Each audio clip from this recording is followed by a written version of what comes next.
One of their political weapons is cancel culture, driving people from their jobs, shaming dissenters, and demanding total submission from anyone who disagrees.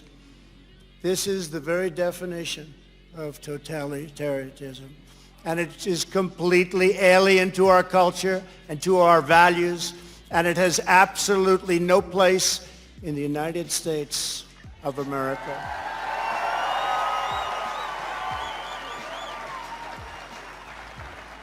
Remember this when Republicans and even comedians cry foul when it came to the subject of cancel culture? Well, one man has something to say about it. Talking about cancel culture has become so hack. Yeah. And people who have no fear of cancel culture are complaining about it. Yeah. That I think it sickens me.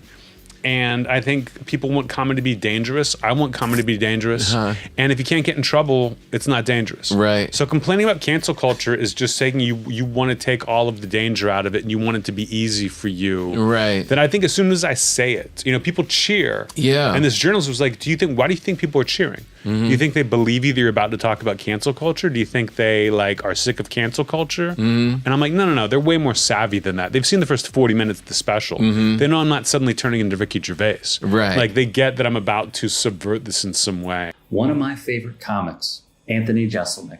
From the roast days to Comedy Central, Netflix specials, and much more, Jeselnik takes a hard-line stance on cancel culture. However, you know who doesn't? This is their agenda. This doesn't have anything to do with pursuing justice or unifying the country. This is all about sheer political gain, political calculation, and trying to satisfy the cancel culture that they are pushing forward. And I tell you what, Laura, it's a mistake. It's dividing the country. It's the wrong thing to do. Missouri Senator Josh Hawley, a man who met PayPal's Peter Thiel when he was attending, get this, an elite institution because, of course. But I hate people complaining about cancel culture. I hate comics complaining in general. It's the second comedy boom. It's not going anywhere. People are making more money than ever before. And Dave Chappell, who's won every award in the world, is complaining that cancel culture is making his job harder. It's like, your job shouldn't be easy. If you're going to make that much money, hey, maybe it should be a little hard. I got no issue with that. Hit the nail on the head there. Dave Chappell, who is wildly successful, has been on the anti-cancel culture ride for quite some time simply because his anti-trans jokes were a rough go. Jeselnik is right. It says a lot about someone, especially with their stature, that continues to complain on this. When you say the N-word, you're saying it cannot be spoken. It cannot be uttered.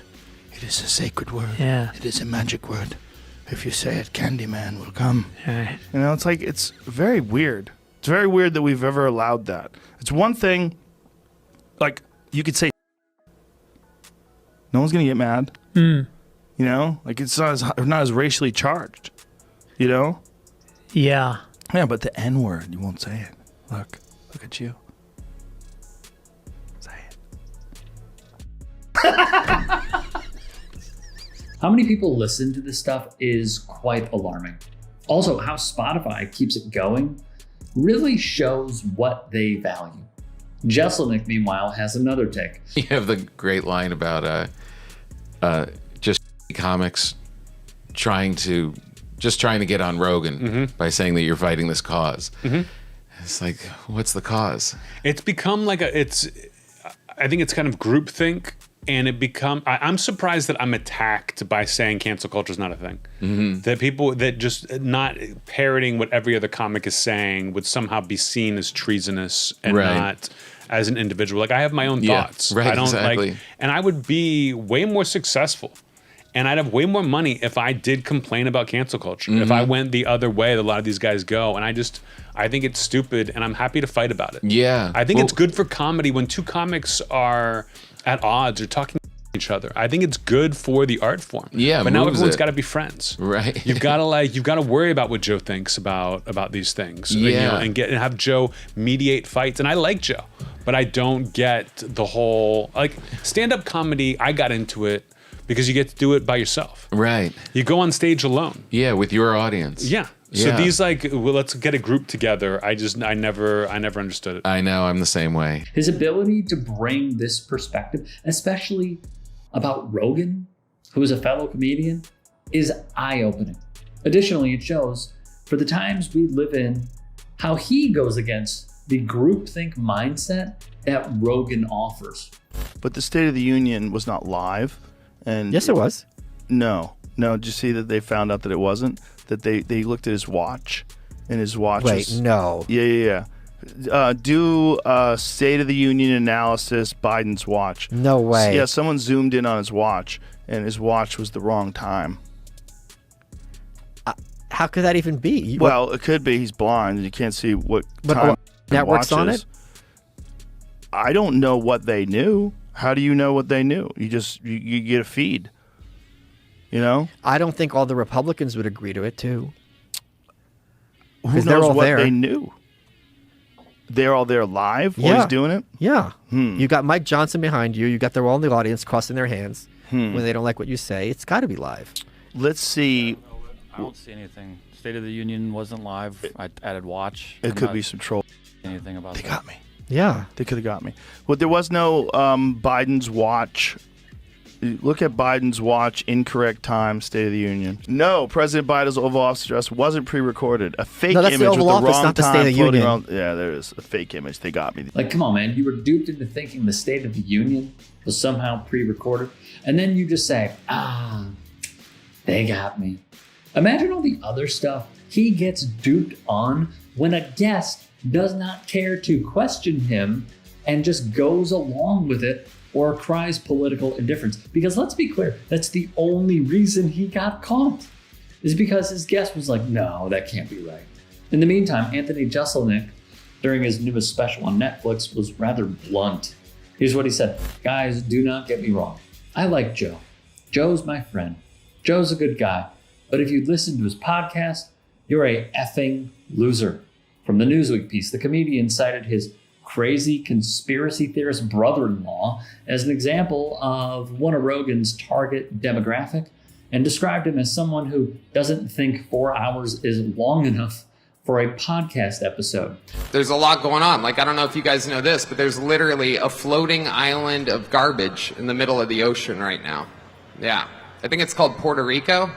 Tony Hinchcliffe, the man who would have received a ton of blame if Donald Trump lost the election, would also be in Jeselnik's crosshairs. In an interview with the Vulture magazine, Jeselnik quips he thought the Tom Brady roast was his big moment, even though I think those jokes were hack as hell. After the Puerto Rico joke, Catherine Van Arendonk, the writer, follows up, and Jeselnik would reply of Hinchcliffe, he is a troll basking in the shadow of Joe Rogan. Well played. Hey, I appreciate you watching. Now, if you can, please do become a channel member by going to youtube.com/TYT Sports and clicking the join button. If that's too much for you, you can just go to tyt.com/join to become a member. It helps all of us out here at the Young Turks and keeps our network afloat. In addition, you could follow me on my socials on Twitter, Instagram, and TikTok. Appreciate the love. Have a great day. Calling out elite people in comedy should be the rule of thumb. I think Donald Trump's hair is actually another creature. Yeah. The hair's like going, good night, Donald. Good night, Donald. There we go. Maybe it goes out. It goes out and makes money while he's asleep. There is something about punching down that feels taboo, and punching up is the way to go. Crack's not really my thing, but if it was, it would be fine if I was on that side. Wow. Don Jr.'s on coke. We won with poorly educated. I love the poorly educated. I'm a very stable genius. It is very important, the work that the Jordan Kleppers are doing, the work that the Good Liars are doing, the work that our team here at the Turks are doing, and many more. Used to see these tackles, now they tackle. Oh, head-on-head collision. Bing, flag. Football's become soft. You have Trump doing sound effects for tackles. The choice could not be more clear. Like, let's not beat around the bush about it.